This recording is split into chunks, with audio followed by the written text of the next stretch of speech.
Welcome to The Rundown. I'm Jordan Cohen. For many, Halloween is the best time of year, and this year was no different. Reporter Esmeralda Lima asked a few students on campus about their experience this Halloween. Halloween, a time for jump scares, screams, monsters, and all scary things. For college kids, however, it's a time for partying and going to their local nightclub, Row. Now that I'm of age, I'm looking forward to some of the other fun stuff I could do as an adult for Halloween instead of just boring kid stuff. I went to Row with my friends. I went to Row with my roommate. Unfortunately, Row was almost an entire week before the actual date, and not everyone was able to enjoy the real Halloween. On actual Halloween, I stayed in and did homework, so it wasn't that eventful. But I did go to Row, so that was fun. Although not everyone could go out, it didn't stop them from being festive. Many students still dressed for the occasion. I was Poison Ivy, and my roommate, who was Harley Quinn.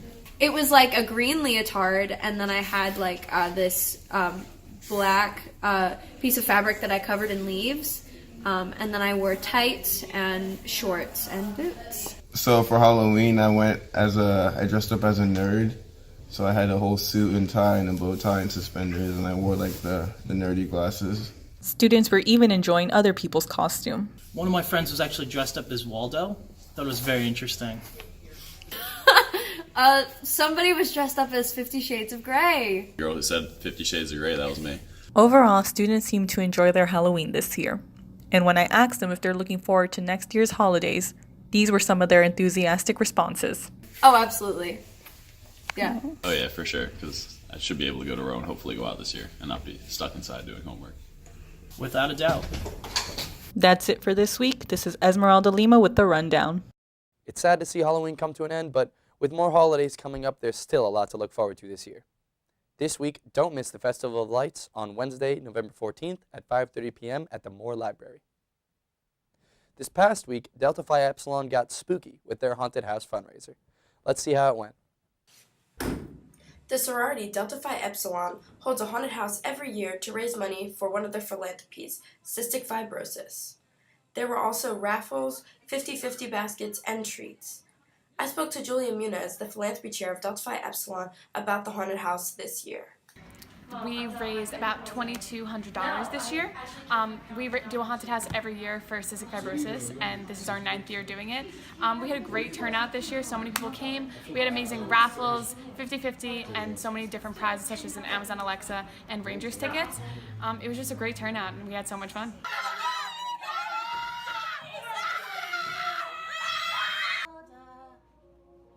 This year seemed to be very spooky.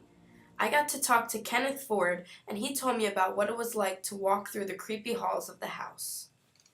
My house is pretty scary, but I'm used to it. But man, that was scary. It was like people were getting massacred, screamed at. One girl was screaming and just ran from the hallway into a room. There's no checking out now. Up or down? What a great way to end spooky season. Congrats to Delta Phi Epsilon for all the money they raised and for the great turnout. Get out! For more information about Delta Phi Epsilon's events, visit their Instagram at DPhiERider. Rider recently hosted the Family Weekend event, which allowed students the chance to see their families again as the semester winds down. Field reporter Maria Kamey has the story. Rider University held its annual Family Weekend this past week, which started on Friday and ended Sunday.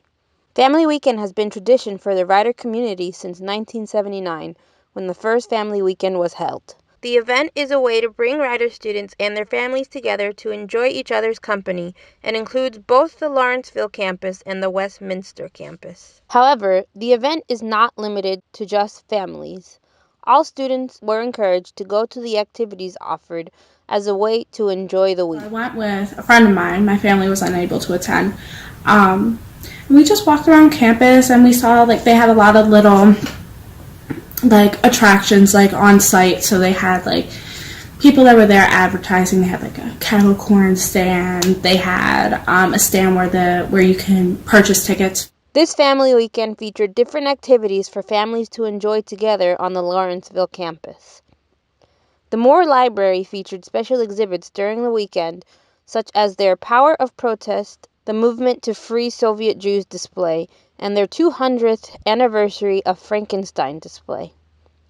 Delta Phi Epsilon also hosted their annual haunted house to raise money for the Cystic Fibrosis Foundation.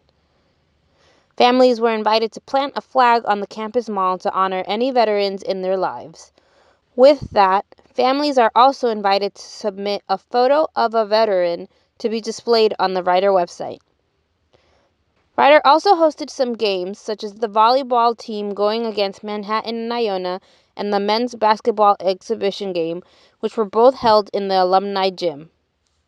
We asked some students some of the highlights of their family weekend. I wasn't able to go to the actual game, but I did sit in for like some of the practice before the game, so that was really cool. They encouraged all of the students to plant a flag.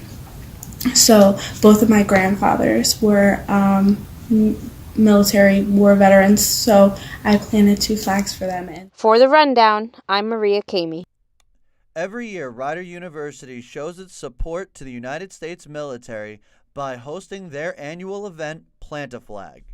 About 5 years ago, we had 2 Rider students who were veterans, Tyler Hobbs and Jonathan Bowler.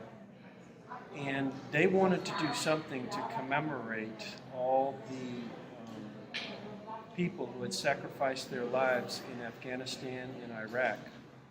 So they got permission to put flags in rows out on the campus mall. And at the time, it was a project that was done by veterans themselves. So we all went out there and we put in over 6,000 flags to commemorate the dead from Operation Enduring Freedom and Operation Iraqi Freedom. Well, the feedback that we got from putting in the flags was so great that we wanted to do it the next year, but people wanted to come out and participate and help us. So the following year we got out there, we put in flags, and we actually had families and a couple of student groups come out. And then the following year, even more people wanted to get involved, and the whole thing grew each year to the point where there were so many people out there trying to put flags in that we were all getting in each other's way, especially trying to line them up in rows and columns. So what we started doing 3 years ago is we painted the outline of a huge Rider athletic R on the campus mall. And now, during the week leading up to our Veterans Day ceremony, we ask the student body and Rider families to come out and fill the R in with flags. And the thing about that is people can go out there anytime. They don't have to be out there at a certain time. And we can just fill the flags inside the R. We're not getting in each other's way. And this has been an even greater success from what we were doing before. Just remember, if you have a friend or family or just support the United States military in general, go out and plant a flag for the Rider University's Veterans Administration. Family Weekend was once again a success. Make sure to check rider.edu/events for more family-friendly events happening at Rider. Everyone's saying that young voters were the deciding factor in this year's midterms. Reporter Bobby Negoescu talked to some professors on campus to find out more about this. The midterms are on everybody's mind. These are going to be like the most important midterms ever. Very important that people turn out and vote and bring out family members. First polls open in just hours. Since we've already spoken to students about why it's important for them to vote, and with the midterms already passed, we looked back to see what some professors thought before the midterms. I think it's important for everybody to vote. It's your constitutional right, and it's your chance to make a difference. And this is the segment of the population that's least likely to vote, and these are decisions that will affect them for longer than any other segment of the voting population, so they should be involved in paying attention. And they are. Not only did this year's midterms have its highest total vote turnout in history, it had the highest youth voter turnout in history as well. Professor Newman is hopeful about what this means for the future. I do notice that students are paying more attention and are interested in politics. It seems like there are going to be more voters tomorrow among young people, but we'll see. John Moses, however, has a different outlook on student voting. I think students today are no different than students 10 years ago, 20 years ago, 30 years ago, 40 years ago, and so on.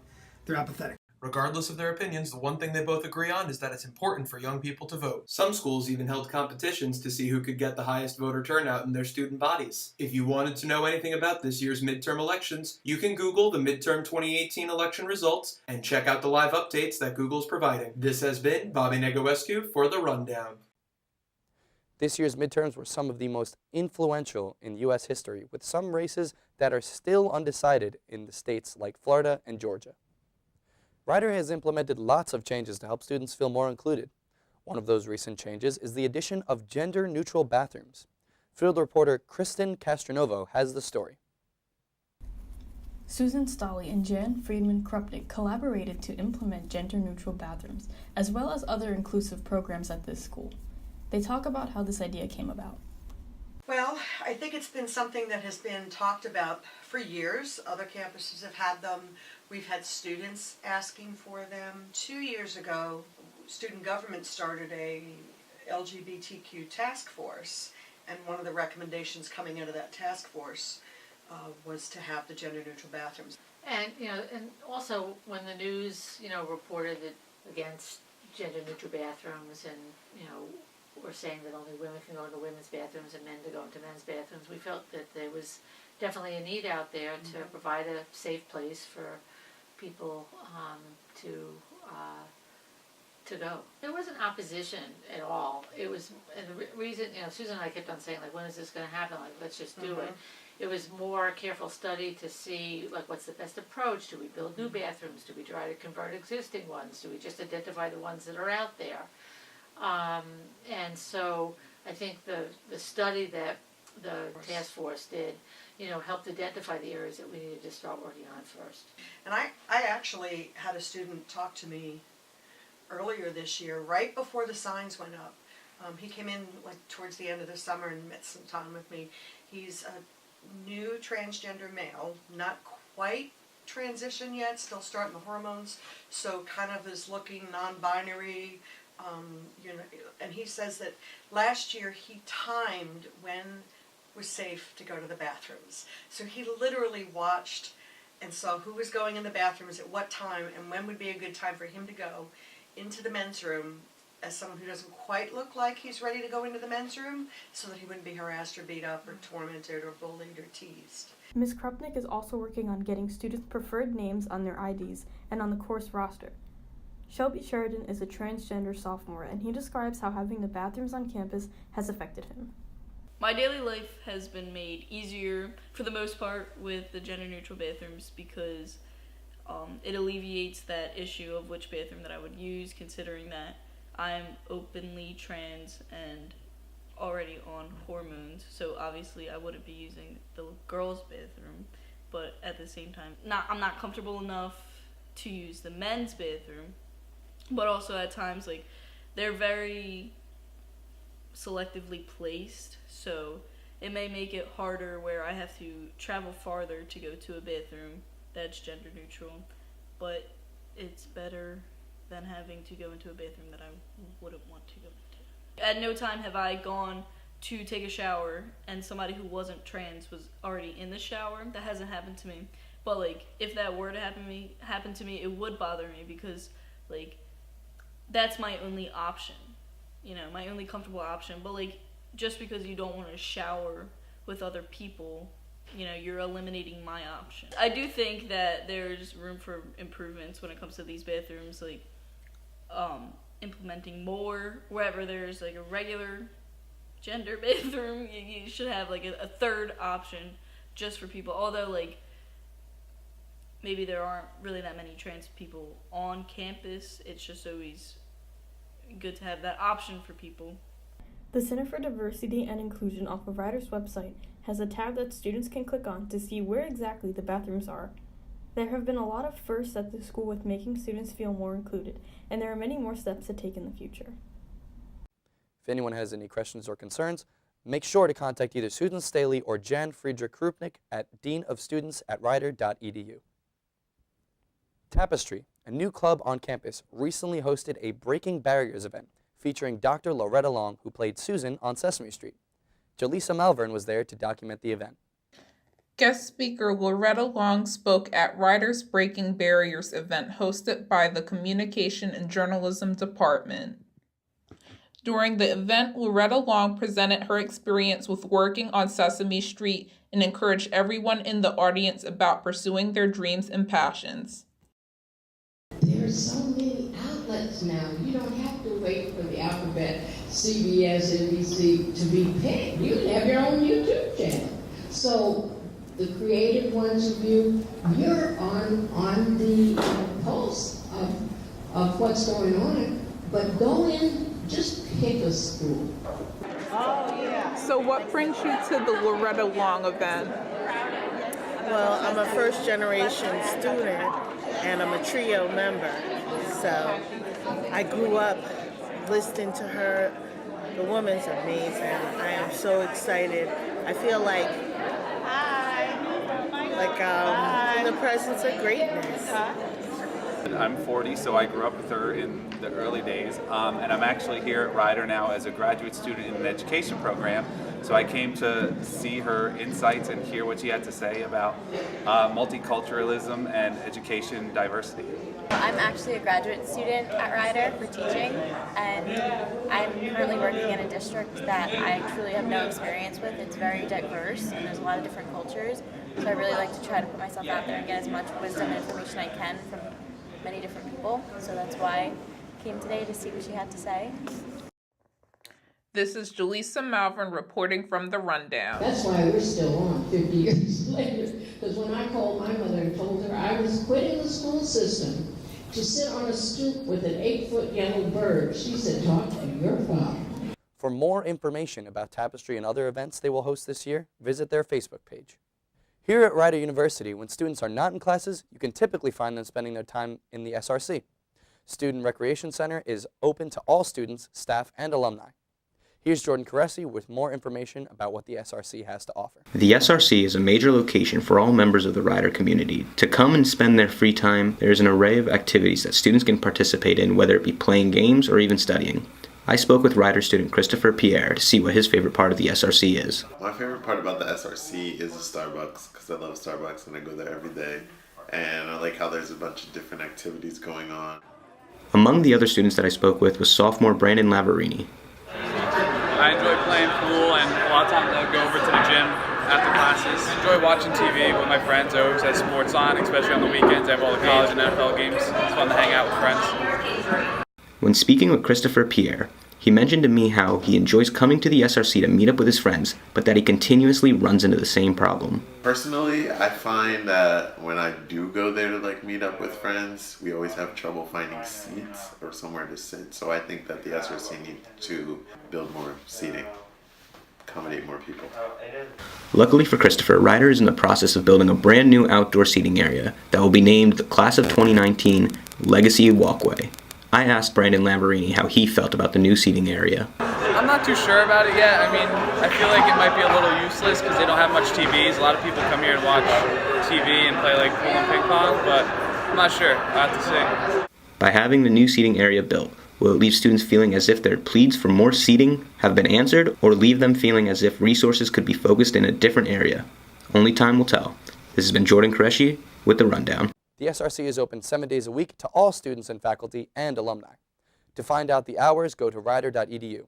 And if you are a member of the Class of 2019 and are interested in making a $50 donation, you will have the opportunity to have a personalized brick installed on the new Legacy Walkway. For more information on this, go to www.rider.edu/classgift. Fundraisers are a great way of raising money for any cause, and one Rider University sports team just had the fundraiser of their own. Field reporter Kyle Poach has the story.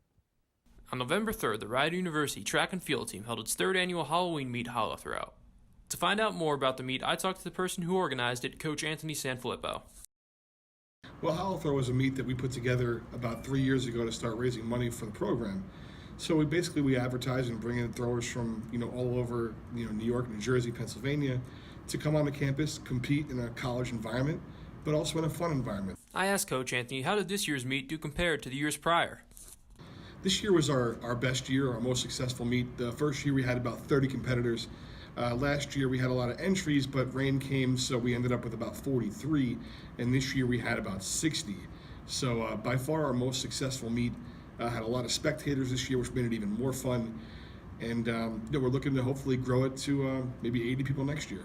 Since the meet raises money for the program, I asked Coach Anthony what exactly does that money get spent on? Well, a lot of people don't realize that equipment, for throwing is really expensive. So, we've got an athletic budget and we're able to buy certain things, but sometimes you need a javelin that may cost, $1,000 or $1,200. And that may seem insane, but unfortunately the better athletes you have, the better equipment you need. So we raise funds at this meet to purchase extra equipment for the throws program, which helps, ease some of that burden from our budget. I talked to Rider throwers Alex Solomon and Connor Gromlich to see how they thought the meet went. We got to get some good throws in as a team, as a Rider University track team, but also just got to have a lot of fun with some recruits and some different people who came out to join us. I think the meet as a whole was a success. All of the high school athletes as well had a lot of fun, and we were able to generate a significant amount of money for the Rider Throws program in order to purchase new equipment, which will greatly help us when the outdoor season comes around. That's all the news we have for this week. This has been Jordan Cohen reporting for The Rundown.